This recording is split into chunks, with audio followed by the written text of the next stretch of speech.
kasih karunia dan damai sejahtera dari Allah Bapa kita dan dari Tuhan Yesus Kristus menyertai kita.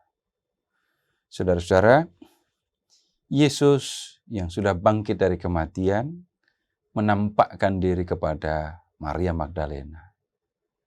Dan sesudahnya, Yesus juga menampakkan diri kepada 2 orang murid yang sedang dalam perjalanan menuju kota Emmaus.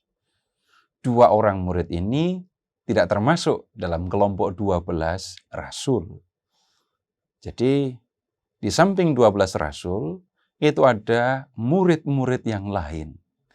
Kalau di Injil Lukas, kita menemukan ada 70 murid yang diutus oleh Yesus. Dan kemudian kita juga melihat ada perempuan-perempuan yang setia mengikuti Yesus.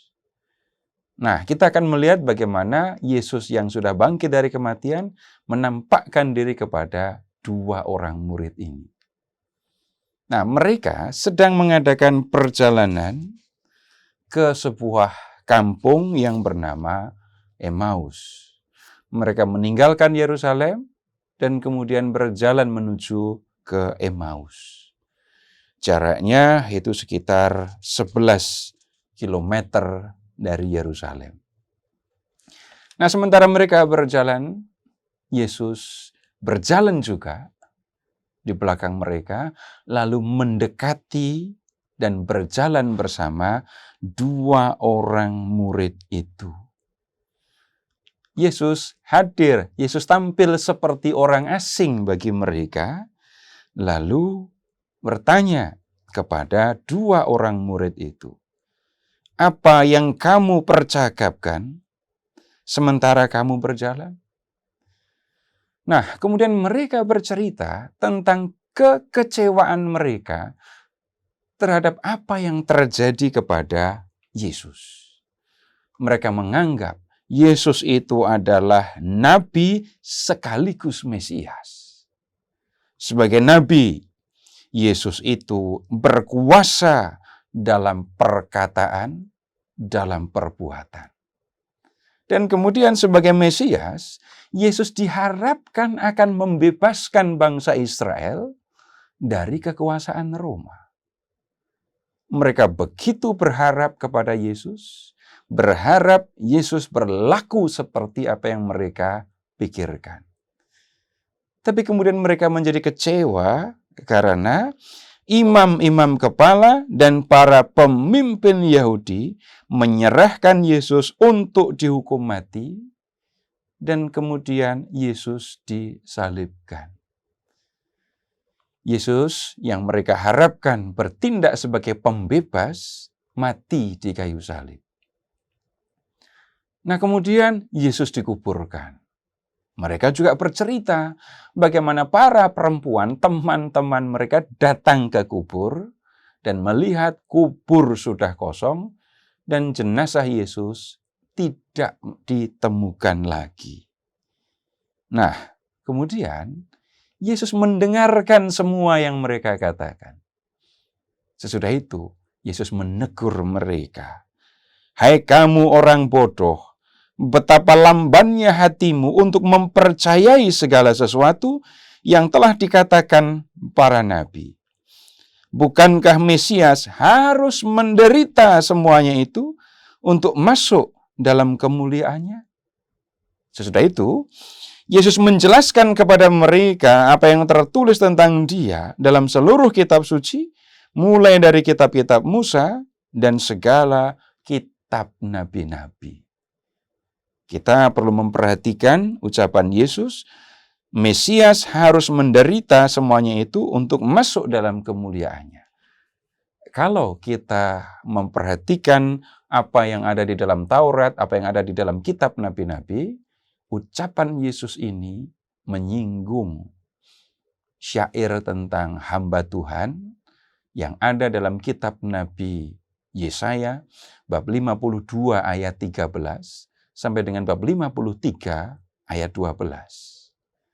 Hamba Tuhan itu tidak berdosa, dia tidak bersalah. tetapi dia menanggung penderitaan sampai dengan kematian demi keselamatan umat Allah. Umat Allah yang berdosa. Tetapi hamba Tuhan inilah yang menanggung penderitaan, yang menanggung hukuman supaya umat Tuhan diampuni dan dilepaskan dari dosa-dosa mereka.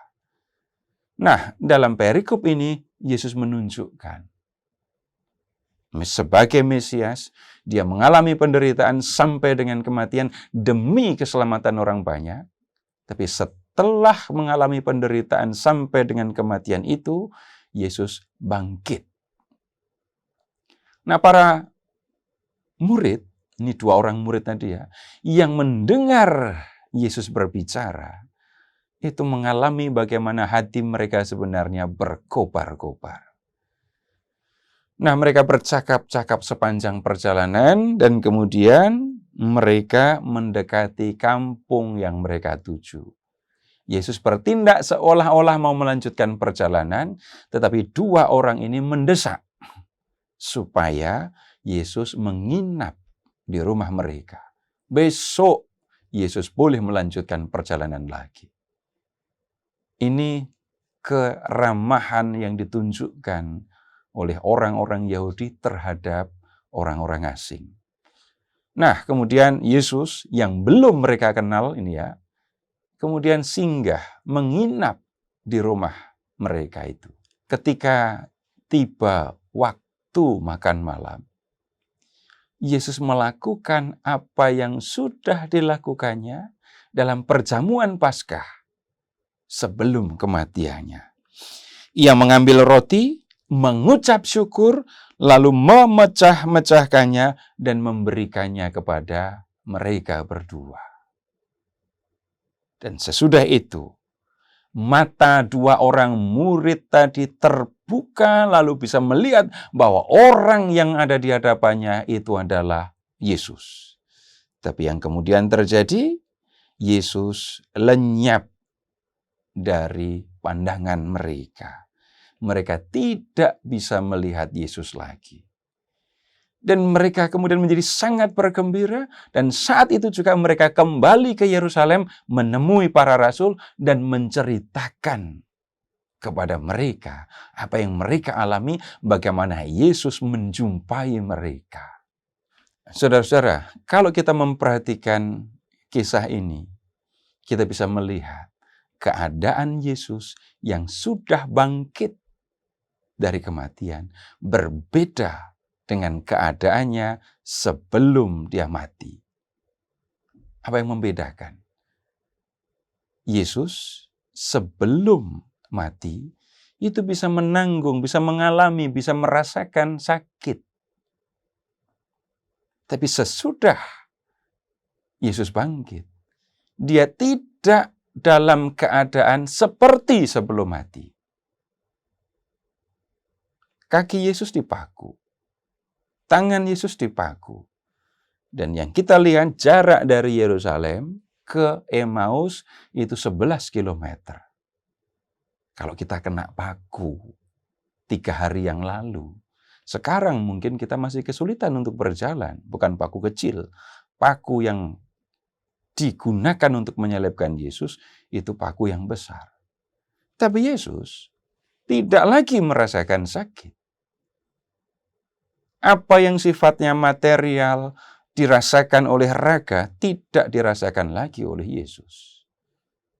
Nah, kemudian begitu Yesus memecahkan roti, kemudian membagi-bagikannya kepada 2 orang tadi, Yesus menghilang. Kemana? Yesus yang sudah bangkit dari kematian, itu sudah mengenakan tubuh mulia.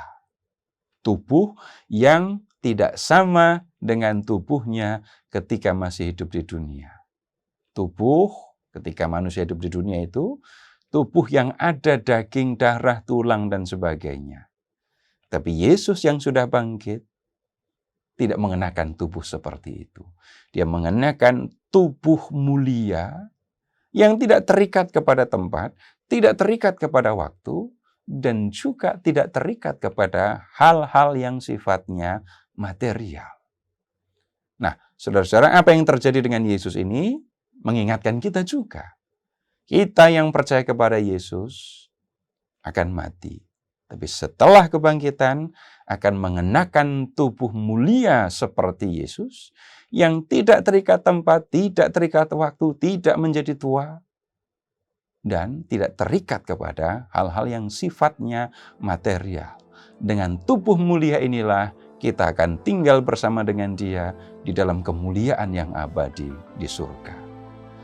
Terpujilah Allah Bapa yang mengasihi kita, yang telah mengaruniakan anaknya yang tunggal untuk menyelamatkan kita, dan yang telah mengutus Roh-Nya yang kudus untuk menuntun kita di jalan keselamatan.